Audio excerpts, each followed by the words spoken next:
Hi, welcome. I'm Eleanor. It's the 15th day of the Sealy Challenge. It's a little bit different today. As you can tell, I'm in natural sunlight.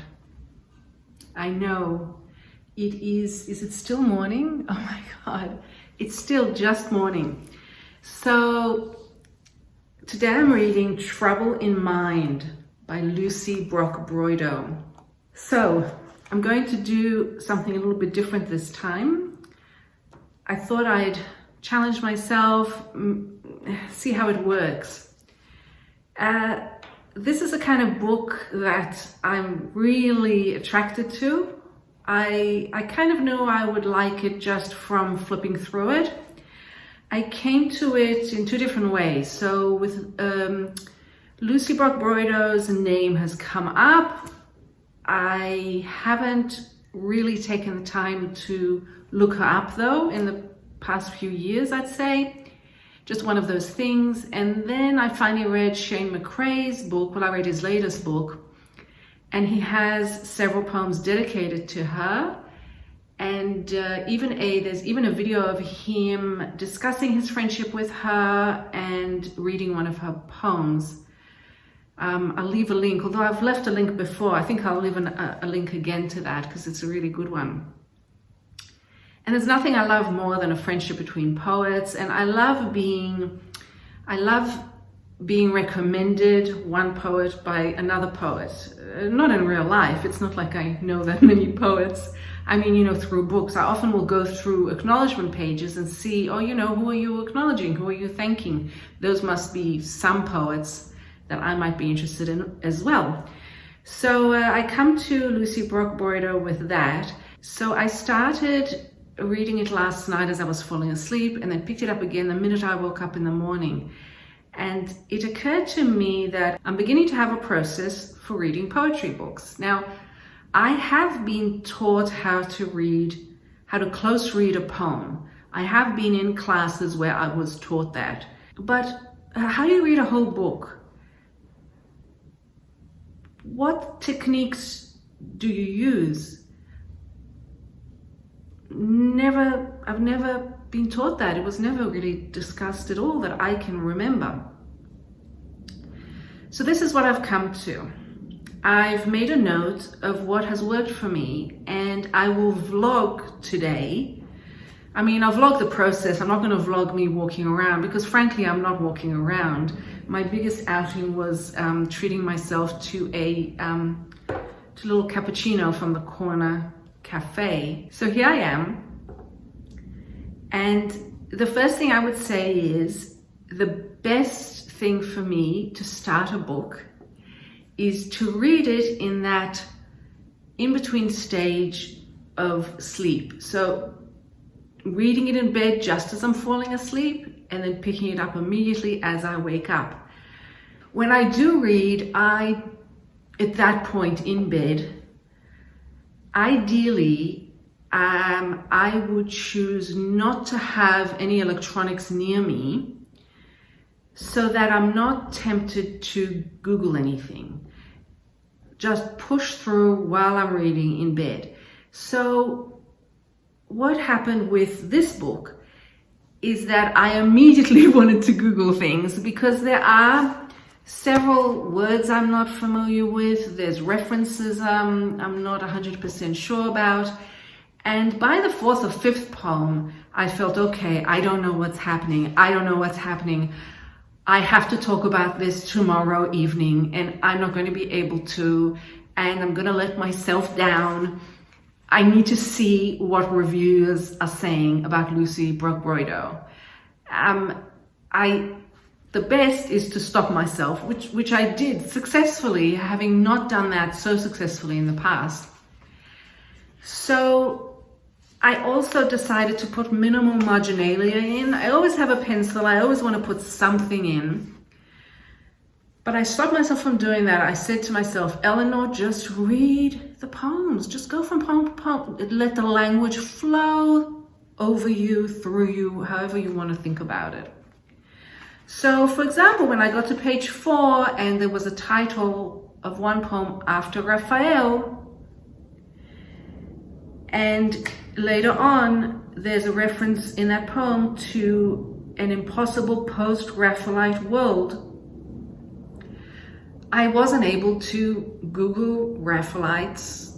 I know in my mind I have an image of paintings with women with very long curly red hair, but what are you going to do? I'm sure there's more than that to it. I don't know why talking about hair made me look at my own hair. That's ridiculous. Okay. The next poem had a reference to the hands of a Romanov child. I'm not sure what a Romanov child is, but I imagine I've seen one of those in a painting. And as we go on, there's another poem called Herculaneum. See, I don't even know how to pronounce it. These are all, little by little, references that are whittling away my self-confidence. I imagine that perhaps that's what other people would be feeling as well if they're reading. I don't know, that's just me. So I do look at the notes, and most poetry books have notes. I've never had one teacher discuss notes, and yet every book of poetry that I've come across, pretty much everyone, has had notes that are different for every poet and make a lot of difference to the reading of the book. So in these notes, she has, it's 2.5 pages of notes, not too much. And she starts by discussing the fact that she took many of her titles, well, not many, maybe a quarter of her titles, from a notebook that Wallace Stevens had. Wallace Stevens is a very big American poet, huge. So he had a notebook of titles he never used. So she used some of those titles. So that's interesting. But there's nothing in here really at all that's going to help me with the words I was thinking of. Oh, there is Herculaneum, ancient city in Campania, destroyed together with Pompeii. So there is a little bit. In any case, the next thing I do as I'm reading is to just make note every so often of the kind of forms the poems are in. In this case, it's pretty obvious what a Brock-Broido poem looks like, although there are a few exceptions. They're mostly longish lines that seem to move like this because of some quite unusual indentations, which I really appreciate. I'll give you an example. Oh, this is an example of what I will allow myself to do. I will allow myself to put a heart next to something that I feel I enjoy. I think to myself, oh, I like this. Even if I'm not sure what it means, I like it. But in any case, you can see the way the lines seem to snake around. Also like this, maybe, if you can see. There are a few other exceptions, so that's interesting. And then I have this habit, and I wonder if all poetry fans have this habit of anything that looks like it's 14 lines, you count to see if it's a sonnet, and then you write in the corner, sonnet. I don't know why, but that's something that I always do. Then I look in the contents page. Although I've probably looked at the contents page before I've started reading, but I go back to it again now.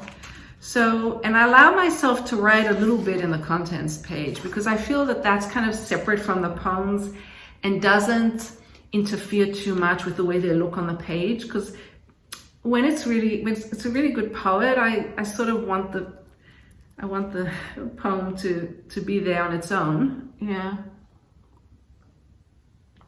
So what I've done, I mean, I can show you what I've done. I've done minimal markings, but I've written on the corner unusual sonnets.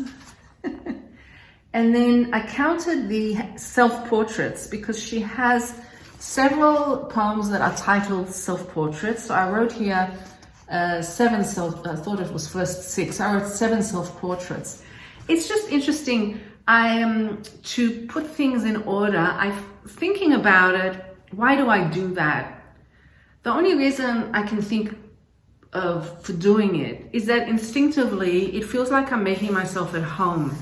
You know how maybe when you get into a new apartment or you have a new room, or maybe you're in a hotel or an Airbnb or anything like that, and you start making it your own. So you look around at what's already there, and you sort of you have to know what's there so as to feel at home, and then you can add your own things in a way.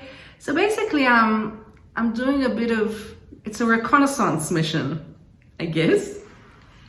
And yeah, so there's 5. I wrote here 10 by 5 here because there's 5 sections and there's exactly 10 poems in each section. I really do love order in poetry books. I don't know how she managed. I think it's amazing that she would have 50 poems and she'd know that she wants them in exactly, in tens. But it's so satisfying to me. But that's my personality. That really is my personality, I think, more than anything else. And then I also noticed that she has she has a couple of still lifes. That's still looking at the titles alone. And she also has 3 poems that stood out to me because they made reference to a kind of small publication, I guess. What would you call it? Well, one is leaflet, the other is brochure, and the third is pamphlet. So she has a leaflet on wooing, then further on she has a brochure on Eden, and the second last poem is pamphlet on ravening, and I really liked that. Apart from that, oh yes, the last thing I noticed was that the first poem is titled The Halo That Would Not Light, but then the first poem in section 4 is called The Halo That Lit Twice. So it's also it's as if I've taken a drone and I'm hovering over The Land of Trouble in Mind by Lucie Brock-Broido. And I'm looking at the landscape from above to get an idea of what it's going to be like, because once I land, once I start walking through the forest, I'm going to need some assistance in navigating. So that's as far as I've gotten. I have read through it once, one clean reading through, and I have to say it doesn't take long. If you read a poetry book clean through, I stopped occasionally, of course, when something was really intriguing. But if you push through, it's such a quick read, and it's satisfying because you feel like you've read it from beginning to end. Of course, you know that you haven't even begun to really, truly read it, but you've got to start somewhere. So that's where I've started. So now that I've got my cappuccino, I will go back, and I think I'm going to read section by section in a slower, closer way, but still not too close. I'm not sure yet if I'm going to start Googling things. I've made a pact with myself. I'm saying this here, and I will not cut it out. I won't cut it out when I edit. I don't want to look up reviews of this book. I don't want to see what other people thought. I want to come to this by myself. I want to see if I can do it. Okay, I'll be back. Okay, hi, I'm back. It's a couple of hours later and I have been immersed in this book, on and off. It's simultaneously intriguing, exciting, and magical, while also being really difficult and standoffish and mysterious in frustrating ways. So then I looked up so many words and so many allusions. Then there are words that I thought I almost didn't look them up because I thought they are words that the poet herself has made up, and I looked them up and they're actually real. Do I need to know that a ghost pipe, all one word, is actually a type of flower? It's the ghost orchid. I don't know. I could have easily read the poem without that. It probably would be even more mysterious without looking it up. So what do? I don't know. I'm compelled to look things up. A gallows bird, for example, almost didn't look it up. Gallows bird with a hyphen in between. It's someone who deserves to be hanged. It's an actual, phrase, word. Then the pre-Raphaelites, well, I'm being really honest here. I can't remember what I studied in art history when I did it in high school when I was 16. Maybe we studied it, I don't know. But I didn't even realize that pre-Raphaelites doesn't mean artists who lived before Raphael. It just means the artists, I believe in England even, long time after he lived, deciding to go back to a time of art as it was before he changed everything. How did he change everything? Well, I don't have the time to, do that. How much do I need to know? Put it in the comments if you have an idea for me, because while I've enjoyed looking things up, it's also definitely taken away from the magic of the poems. And there's also an interesting phrase, lion in winter is an aging man who's still vital. See, I didn't know that, and I love that. So, so there's been a lot, and as you can tell, it's taken me out of the world, out of the poems, and I've had to sort of gather myself back, gather all these pieces, turn the page and all my, notes. It's become Trivial Pursuit. That's what it's become, in the name of poetry. So finally, as I was coming back to the poetry, I wrote in big letters 3 times in my notes, I'm just looking at it now, voice, voice, voice. Lucie Brock-Broido's voice is so unique and so strong. I wrote here, there's such authority. It feels like a prophetic voice. It feels like a voice that's coming, maybe. It even feels biblical at times.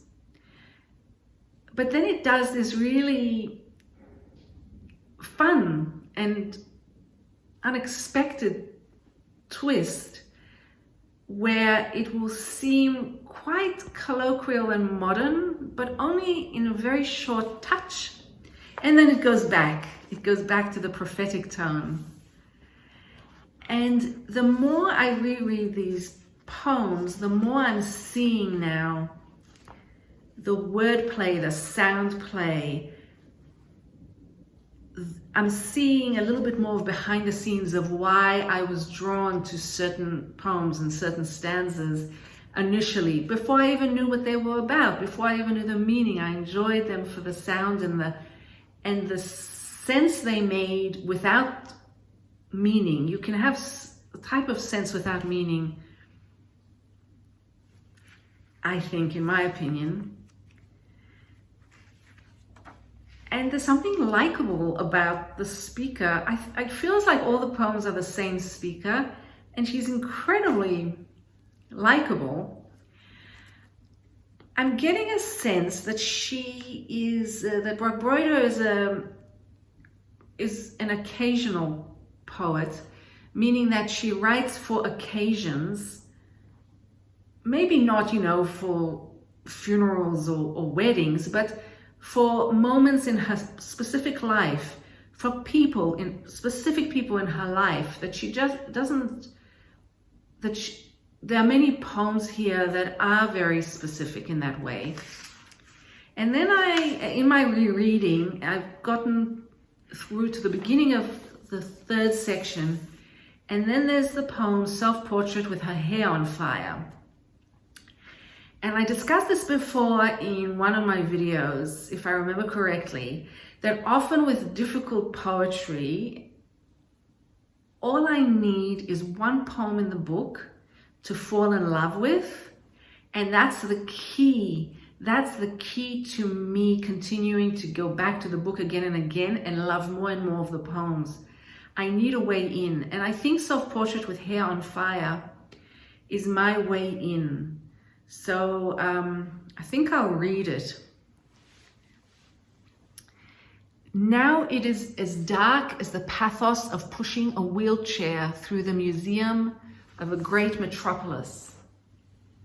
I cannot tell you this, not now, not ever, even in the letter I have written that is so epic that if you were to open it, the pages would sail out in the wind like confection moths being born in the thousands out of their sacks, blowing away page by page in a wind the color of her hair across a medieval pillow, endlessly scorched, the singe of something living tinged with fire. I will go on loving as I love the backs of things and the invisible, as I love the hideous, or an attention so attentive, it is next to worshipping. Such a strong voice. This whole book is worth it just to have discovered this one poem. But I am continuing. As God is my witness, I shall continue to read Trouble in Mind. And I'll get back to you. Okay, bye-bye. Hi, so it's only a half hour or so later, and I thought I'd better document this because, I'm sitting here, I'm going through the 3rd section, right? And I'm going, okay, Self-Portrait on the Grassy Knoll. Am I gonna have to look up the JFK assassination now? This is so not me. This is not my cup of tea. Do I need to know that Miss Jean Hill and Abraham Zapruder were witnesses to the assassination? I'm like, ugh. And then I go on and I see the Lindbergh baby. Like, do I need that? And then there's a president mentioned in deer hunting. I'm gonna have to sort of try to find out which American president that was. Now, I'm not saying there's anything wrong with poems like this, and I'm going to go back to them and I'll probably like them. That's not what I'm saying. What I'm saying is it's not my cup of tea, and I don't want to do that kind of work. I don't want to do research work for this. Then I thought to myself, well, Eleanor, you don't have to read every single poem in this book. Just because it's the Seeley Challenge and you're supposed to read a book a day doesn't mean the whole book. And I realized this is definitely not the kind of book that you're even meant to read from cover to cover. I mean, I'd love to ask, unfortunately, Lucie Brock-Broido is not with us anymore, but I would have loved to ask her, and maybe people have asked her, and I just have to do the research to see what she said. But I don't think you're supposed to read them like that. There are other books that I've previously talked about that were just fantastic read cover to cover and made more sense that way, but this, no.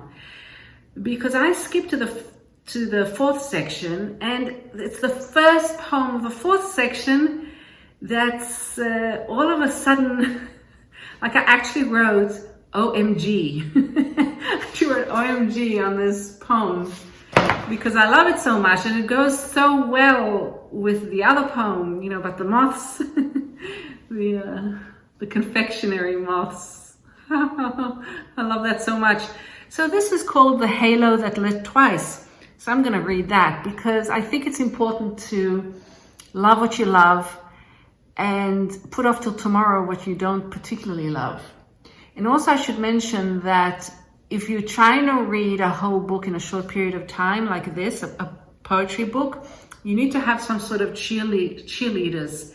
And for me, music is my cheerleader. I'll put on usually it's some really good disco or something like that, and you dance. Sometimes you have to dance in front of the mirror. Sometimes you have to dance in front of your greyhound or in the backyard. And you need to get get the body moving because, it's work, it's well worthwhile. So this is called The Halo That Lit Twice. Sorry, that's actually my greyhound Augie who's preparing for the reading. Okay, The Halo That Lit Twice.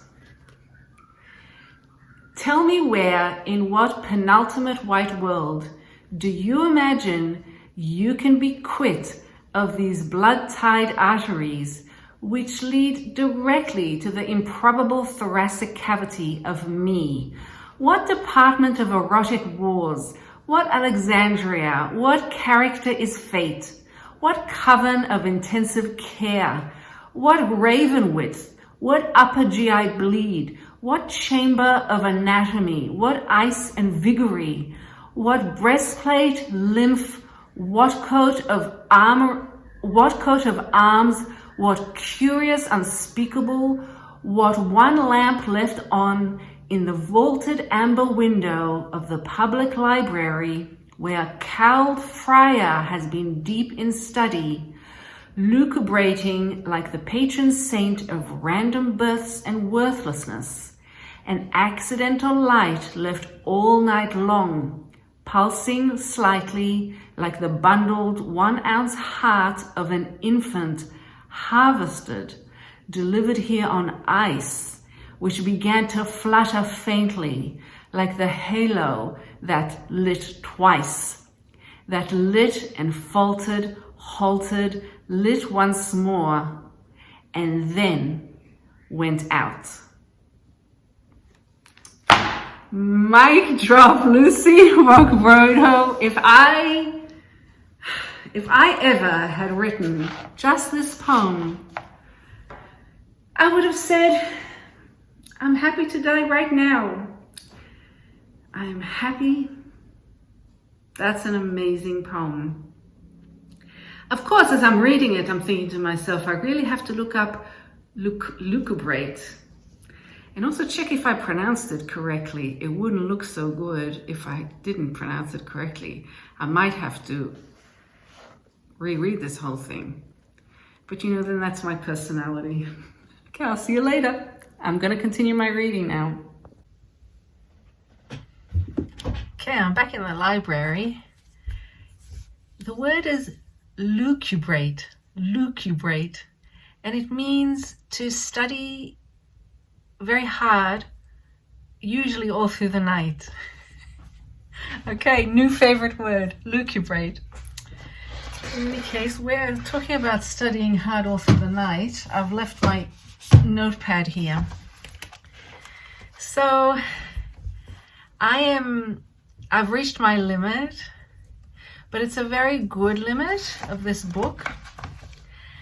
I feel like I can't take in anymore today from Trouble in Mind, but I feel like it's changed my view of poetry, and knowing that this book is there on my shelf is really joyful, and it changes something in me.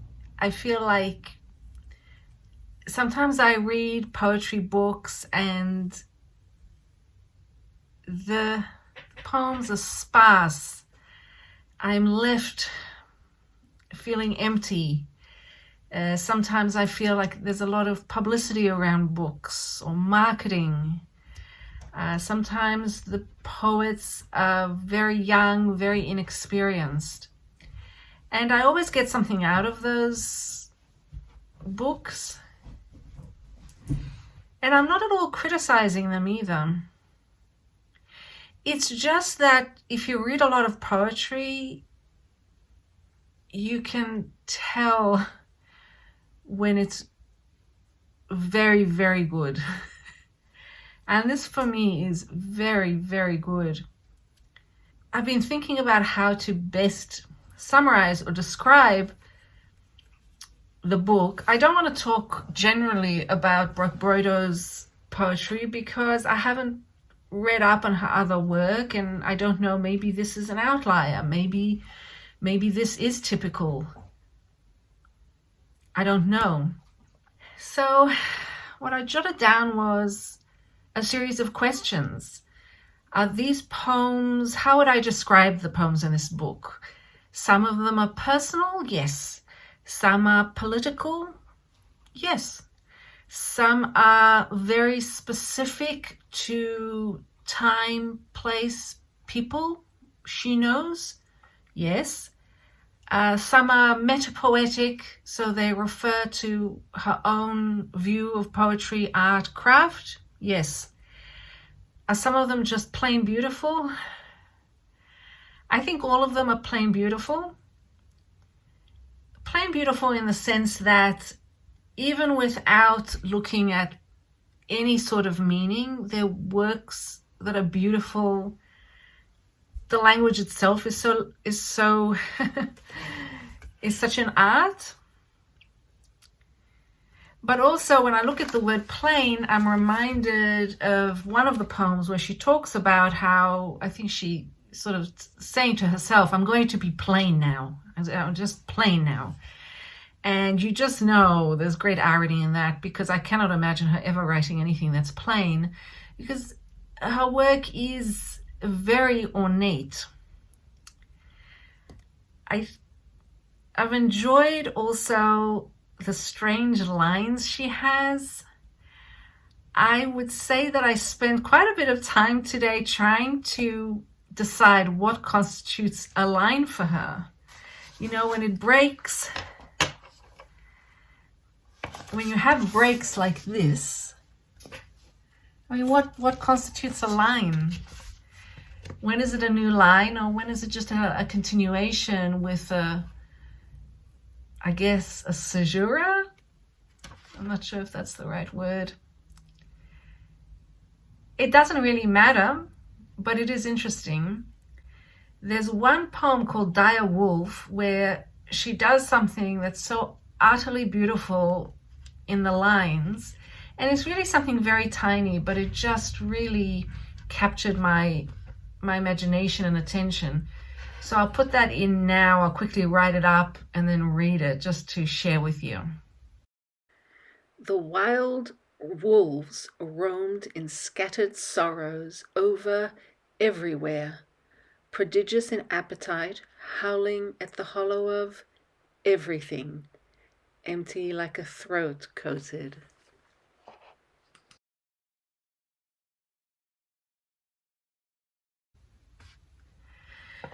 Okay, so yeah, I think what she's doing there is just interesting because, you know, it's not only the line break, it's what comes before the line break, what comes after.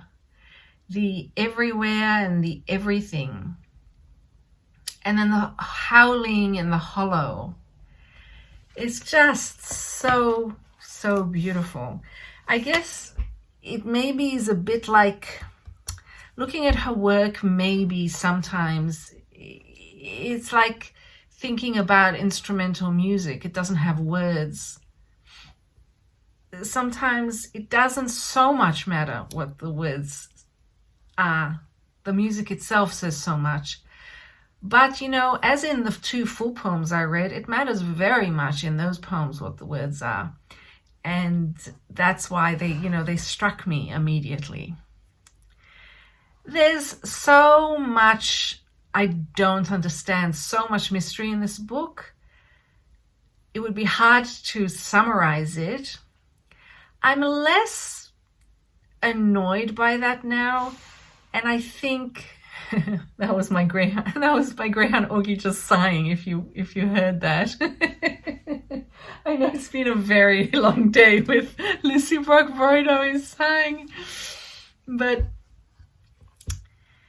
I think, you know, it's clear that the poems generally are talking about death, illness, loneliness, pain, her own death, her own aging. She ended up dying actually at the age of 61 in 2018. I did look that up. Her parents' death, friends, you know, a great editor who died, and generally I think missing people. I did that thing that I always do, you know, poets are my celebrities, so I have to look up the gossip, and there's just nothing about any partner she had. I couldn't find anything about her love life, and that's as it should be. I always feel guilty when I look up things about poets' love lives, but her poems are so romantic with a small r. They just, a lot of them swept me away. So back to the weirdness. You know, there's several poems that discuss men's clothes, unusual clothes like waistcoats or unity suits that I looked up. They're like long johns that are all one, like a onesie for men. There are there's a certain kind of tweed that she describes, and then she has certain phrases, like one which I love very much, and I wrote down. Like she uses it as a simile, like a veterinarian's deep kiss. Oh, I love that so much. So strange. So strange. So, yeah, I would very highly recommend her work and this book. But don't read it. Don't even try to read it cover to cover. And I think with me, I will definitely have some poems that will be my absolute favorite poems of all time that will be by her, and others that I really, you know, won't be interested in. And that's fine. I think that's actually happening with all the poets whose books I'm reading at the moment. So I think I'll leave you with that. I'm tired. I don't know what I'll read next. It's very hard to think of going anywhere after Lucie Brock-Broido. So I wish you all well. I thank you for listening if you've listened this far. And I remind you to remember that the only real property is the property of the mind. I'll see you tomorrow. Thank you. Bye-bye.